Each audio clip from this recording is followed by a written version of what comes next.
अस्सलामु अलैकुम वरहमतुल्लाहि वबरकातुहू। मैं हूँ होम्योपैथिक डॉक्टर मोहम्मद अकील सैफ़ी। मेरा आज का मौजू एक होम्योपैथिक दवा है एंटीमोनियम टाट। एंटीमोनियम टाट क्या है, आज इस पर तफसील से बात करते हैं। एंटीमोनियम टाट एक मादनी अंसर है, टार्ट्रेट ऑफ एंटीमोनियम। इसको ज़माने कदीम में कै लाने के लिए इस्तेमाल किया जाता था, लेकिन डॉक्टर हैनमन ने और डॉक्टर हेरिंग ने इसको प्रूव किया, होम्योपैथिक पोटेंसियाँ बनाई, इसकी अलामात नोट की और हम तक वो पहुंचा दी। एंटीमोनियम टाट तीनों मियाज़म के इंसानों पर असरअंदाज होती है, क्योंकि किसी भी इंसान को मौसमियाती या हादसाती तौर पर उसके फेफड़ों में, हवा की नालियों में कोई इन्फेक्शन हो सकती है। इसकी अलामात पैदा हो सकती हैं। इसकी अलामात पैदा होती हैं ठंडे पानी से, खट्टी चीज़ें खाने से, मौसम बहार में, अगस्त के मौसम में जब मौसम तब्दील हो रहा होता है, ठंडा पानी पीने से या खट्टी चीज़ें खाने से इसकी अलामात जो हैं वो पैदा हो जाती हैं। बर्फ़ वाला पानी पीने से अलामात क्या पैदा होती हैं। इसकी जो ड्रग पिक्चर है वो इस तरह से है कि जब इसका पेशेंट हमारे पास आता है तो उसके सीने में बलगम होती है, बलगम खड़खड़ा रही होती है, सीटी की आवाज़ आ रही होती है और बलगम बआसानी नहीं निकल रही होती। पेशेंट की हालत ये होती है कि वो पीछे की तरफ सर जो है वो झुकाता है, आगे सर नहीं कर सकता, वो लेट नहीं सकता, वो किसी से बात नहीं करना चाहता, वो किसी से मिलना जुलना पसंद नहीं करता। लेटने से उसकी तकलीफ़ जो है वो बढ़ जाती हैं। उसकी ड्रग पिक्चर में उसकी आंखें जो हैं वो अंदर की तरफ धंसी हुई होती हैं। उसकी आंखें अंदर की तरफ धंसी हुई, चेहरे पर पिलाहट, चेहरे पर गनूदगी, नींद की हालत।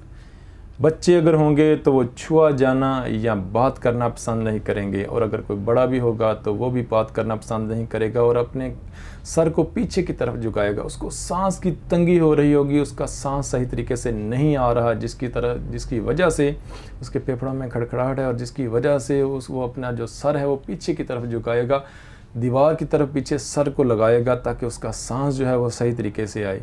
ये इसकी ड्रग पिक्चर है। चेहरा पीला होगा, सर पीछे की तरफ झुकाएगा, किसी से बात करना पसंद नहीं करेगा और नींद और गनूदगी की हालत में होगा और नींद उसको ज़्यादा आ रही होगी, आंखें उसकी बंद हो रही होंगी। ये उसकी ड्रग पिक्चर है। इसी तरह का उसका मिजाज है, चिड़चिड़ा मिजाज है, बात करना पसंद नहीं करेगा। एंटीमोनियम टाट के पेशेंट बलगमी मिजाज के इंसान होते हैं।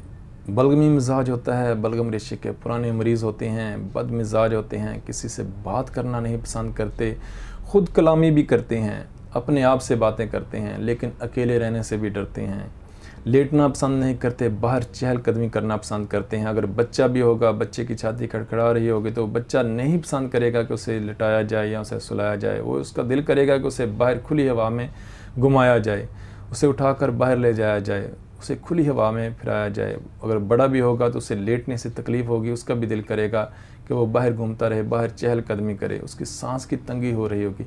इसकी जो ख़ास अलामात हैं वो भी यही हैं कि छाती में खड़खड़ाहट हो रही होती है। मरीज़ को कुछ ठंडा पानी पीने से या खट्टी चीज़ खाने से उसकी छाती जो है वो पकी हुई होती है, बलगम नहीं निकल रही, बलगम खड़खड़ा रही है। पेशेंट जो है उसकी सांस तंग हो रही है, उसको नींद का गलबा है, ज़ुबान सफ़ेद होती है और सफ़ेद रंग की ही बलगम खारिज हो रही होती है। और साथ क्या होता है, जब छाती पक जाती है तो आप जानते हैं कि साथ हल्का सा बुखार भी होता है। एंटीमोनियम टाट में भी हल्का सा बुखार होता है। और इसके साथ इसकी एक और बड़ी ख़ास अलामत है कि जिन चीज़ों से उसको तकलीफ़ होती है, यानी खट्टी चीज़ों से, वही चीज़ें पीने को दिल करता है। यानी पेशेंट जो है उसका दिल करता है उसको दूध दिया जाए, उसे खट्टी चीज़ें दी जाएँ, उसे अचार दिया जाए, उसे सेब दिया जाए। यानी खट्टी चीज़ों की ही ख्वाहिश है और खट्टी चीज़ों से ही वो तकलीफ़ उठाता है। हल्का सा बुखार भी होता है। खून के अंदर ऑक्सीजन की कमी होती है, सही तरीके से सांस नहीं ले पाता, लेट नहीं सकता, लेटने से उसका सांस जो है वो दम घुटता है, सर कँपाता है। इसके अलावा ये तो इसके फेफड़ों की अलामात हैं, इसके हवा की नालियों की सोजिश की वजह से। इसके अलावा इसके जिस्म पर मटर के दानों की तरह फिंसियाँ भी बनती हैं, मोटे मोटे मटर के दानों की तरह मोटी मोटी फिंसियाँ भी बन रही होती हैं, जो इसकी फेफड़ों की वजह से, ऑक्सीजन की कमी की वजह से इसके स्किन प्रॉब्लम भी होती है। इस दवा की मुस्तकिल जो अलामत है, पहचान वाली जो अलामत है, वो छाती में बलगम खड़खड़ाना है और साथ गनूदगी है। यानी अगर छाती बलगम खड़खड़ा रही हो छाती में और साथ गनूदगी भी हो, मरीज़ नींद की हालत में भी हो और मरीज़ से लेटा ना जाए, तो एंटीमोनियम टार्ट है। अलामत की गलती इस दवा में ये है कि इसके जो पेशेंट होते हैं उनके अंदर बलगम जो है वो बआसानी नहीं निकलती। इपिकॉक जो है वो अक्सर लोग इपिकॉक इस्तेमाल करते हैं। इपिकॉक में बलगम जो है वो बआसानी निकलती है और उसमें कै और मतली होती है। एंटीमोनियम टार्ट में मतली इतनी नहीं होती, उसके अंदर जो है वो बलगम जो है वो खड़खड़ा रही होती है, बलगम जो है वो निकल नहीं रही होती। इसका ये एक आसान हल है कि अगर पेशेंट इस तरह का आए तो उसे पहले क्या दें, उसे पहले सल्फ़र ब्रायोनिया या बेलाडोना दें। इस तरह का पेशेंट जो हो जिसके बलगम खड़खड़ा रही हो, पहले सोजिश को दूर करें और खुश्की को दूर करने वाली अद्वियात दें। ब्रायोनिया और सल्फ़र इसकी मुआवन हैं। ब्रायोनिया और सल्फ़र इसकी मावन है। मावनत भी वो क्या करती हैं कि क्योंकि ब्रायोनिया और सल्फ़र क्या करेंगी, वो फेफड़ों से खुश्की को ख़त्म करेंगी। जब फेफड़ों से खुश्की ख़त्म हो जाएगी तो फिर एंटीमोनियम टार्ट जो है वो इनके बाद आती है। पहले ब्रायोनिया सल्फ़र या बेलाडोना दें, खुश्की ख़त्म हो, बलगम जो है उसके वहाँ पर छाती के अंदर खुश्की ख़त्म होगी तो ही बलगम जो है वो बआसानी निकलेगी। एंटीमोनियम टार्ट जो है वो बलगम को बआसानी बाहर निकाल देगी और जब एंटीमोनियम टार्ट बलगम को बाहर बआसानी निकाल दे तो उसके बाद आप ब्रेटाकार्ब या कार्बोवेज अलामात के हिसाब से दे सकते हैं। इस दवा की जो कमी बेशी है वो भी यही है कि सर्दी से, ठंडी खट्टी चीज़ें इस्तेमाल करने से और लेटने से इसकी अलामात जो हैं वो बढ़ जाती हैं। बाहर जाने से, खुली हवा में और सीधा बैठने से इसको सुकून मिलता है। इस दवा का जो मरकज़ है वो सांस की नालियाँ हैं। सांस की नालियाँ इस दवा का मरकज़ हैं। ये दवा सांस की नालियों पर असरअंदाज होती है। इस दवा की जो ख़ास हरकत है जिससे इस दवा के मरीज़ जो हैं वो पहचाने जाते हैं वो है सर को पीछे करना। ये जब बैठते हैं या चलते हैं तो सर को पीछे की तरफ करके बैठते हैं या चलते हैं क्योंकि इनको सांस सही तरीके से नहीं आ रहा होता। और क्लिनिक में इनकी ये एक और हरकत है जो पहचान वाली है, वो ये है कि ये नब्ज़ नहीं दिखाते। छुआ जाना, अगर बच्चा भी होगा तो वो छुआ जाना पसंद नहीं करेगा, और अगर वो बड़ा भी होगा, अगर उसे हम कहेंगे कि नब्ज़ दिखाएं तो बड़ा आदमी भी नब्ज़ नहीं दिखाएगा, यानी वो भी छुआ जाना पसंद नहीं करता। ये एंटीमोनियम टार्ट की ख़ास पहचान है, ख़ास हरकत है जो इसकी पहचान है। इस दवा का जो मोड ऑफ एक्शन है कि यानी जिस्म के अंदर ये जाकर करती क्या है, तो करती क्या है, ये बलगम को बाहर निकालती है।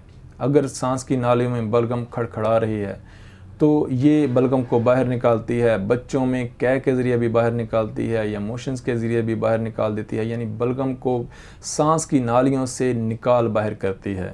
और अगर ज़्यादा मसला हो चुका हो, नमूनिया बिगड़ चुका हो, सांस की नालियों में बलगम जो है वो बहुत पुरानी हो, फेफड़ों का फालज तक हो, तो ये दवा फेफड़ों के फालज को भी ठीक कर देती है। अगर मसाना में कोई ज़्यादा इन्फेक्शन हो चुकी है, खून आ रहा है, पेशाब के साथ खून आ रहा है, तो वहाँ पर भी ये दवा काम करती है। 30-200 पावर में बेहतरीन काम करती है। ज़्यादातर 90-95% जो है ये 30 पावर में काम करती है और बेहतरीन काम करती है। सल्फ़र या ब्रायोनिया के बाद तो बड़ा अच्छा काम करती है क्योंकि खुश्की ख़त्म हो चुकी होती है और बलगम को आसानी बाहर निकाल फेंकती है। मैंने अल्हम्दुलिल्लाह एंटीमोनियम टार्ट को बहुत बार इस्तेमाल किया है, बहुत सारे बच्चों पर इस्तेमाल किया है, बहुत सारे बड़ों पर इस्तेमाल किया है। ये कोरोना के दिनों में बहुत सारे लोगों पर इस्तेमाल किया है। और इसका जो तरीक़ाकार है वो भी यही है कि मैं क्या करता हूँ, मैं पहले ब्रायोनिया देता हूँ या सल्फ़र देता हूँ या पेशेंट की अलामात के मुताबिक बाज़ दफ़ा पल्साटीला भी देता हूँ। पहले बलगम को, पहले खुश्की को ख़त्म कर लें, उसके बाद जो है वो बलगम को पतला कर लें। जब खुश्की भी नहीं होगी, बलगम जो है वो गाढ़ी भी नहीं होगी, तो बलगम को बाहर निकालने के लिए एंटीमोनियम टार्ट से बढ़कर कोई दवा नहीं है। मैंने बारहा इसको आजमाया है और माशाल्लाह इसने बहुत अच्छा रिज़ल्ट दिया। 30 पावर में कंडीशन के हिसाब से आप इस्तेमाल करा सकते हैं। अगर कंडीशन ज़्यादा ख़राब है तो आधे घंटे बाद भी इस्तेमाल करा सकते हैं। अगर कंडीशन ज़्यादा ख़राब नहीं है पेशेंट की, बच्चों में भी 1 साल के 6 माह के बच्चों में भी आधे घंटे या घंटे बाद भी आप इसको इस्तेमाल करा सकते हैं। किसी किस्म का कोई साइड इफ़ेक्ट नहीं है। बड़ों में अगर कंडीशन जो है वो ज़्यादा ख़राब नहीं है तो घंटे बाद या सुबह दोपहर शाम भी इस्तेमाल कराई जा सकती है। चंद दिन इस्तेमाल कराएँ, चंद दिनों में ही बलगम जो है वो बआसानी बाहर निकलना शुरू हो जाएगी। जब शुरू हो जाए तो फिर एपिकॉक दें या बाकी जो अद्वियात हैं वो दें। सांस की नालियों की इन्फेक्शन जो है वो बलगम जो खड़खड़ा रही है वो ख़त्म हो जाएगी। अगर एक जुमले में एंटीमोनियम टार्ट को बयान करना चाहूँ तो वो यही है कि सांस की नालियों में इन्फेक्शन की वजह से, यानी सांस की नालियों पर इसका असर है और सांस की नालियों में खड़खड़ाती हुई बलगम को ये बाहर निकालती है। एक जुमले में, सांस की नालियों में खड़खड़ाती हुई ना निकलने वाली बलगम को ये एंटीमोनियम टार्ट 30 बलगम को, उस बलगम को बाहर निकाल देती है। ये है एंटीमोनियम टार्ट। ये थी आज की वीडियो। उम्मीद है आपको वीडियो पसंद आएगी। मैं अपनी मसरूफियत की वजह से मेडिसन पर जो लेक्चर्स हैं वो डिले हो रहे हैं, वो लेट हो रहे हैं, क्योंकि मसरूफियत बहुत ज़्यादा है मेरी। लेकिन इंशाल्लाह मैं कोशिश कर रहा हूँ कि आहिस्ता आहिस्ता ये मेडिसन पर जो लेक्चर्स हैं वो भी इंशाल्लाह मैं डिलीवर करूँ। टाइम चाहिए होता है, आप समझते हैं, स्टडी के लिए भी, लेक्चर वीडियो रिकॉर्डिंग के लिए भी। इंशाल्लाह ये मेडिसन पर लेक्चर 200-250 लेक्चर्स भी इंशाल्लाह मैं यूट्यूब पर अपलोड करूँगा। अपनी दुआ में याद रखिएगा। अल्लाह पाक आसानियाँ अता फरमाए और आसानियाँ तकसीम करने का शरफ अता फरमाए। अस्सलामु अलैकुम।